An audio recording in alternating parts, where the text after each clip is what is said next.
কলকাতার কাছেই অবস্থিত শ্রী স্বামীনারায়ণ মন্দির হল গুজরাতের স্বামীনারায়ণ সম্প্রদায়ের তৈরি একটি হিন্দু মন্দির।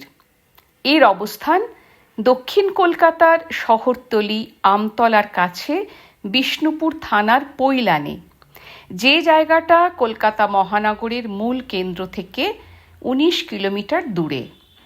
প্রায় 200 একর জমির উপর তৈরি এই শিখরবদ্ধ মন্দিরের অনেকগুলো অংশ রয়েছে।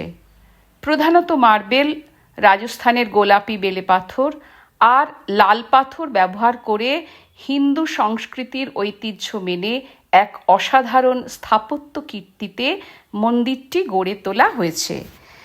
মন্দিরে ভগবান স্বামীনারায়ণ, শ্রী ঘনশ্যাম মহারাজ, শ্রী হরেকৃষ্ণ মহারাজ, রাধাকৃষ্ণ, সীতারাম, হনুমানজি, শিব পার্বতী এবং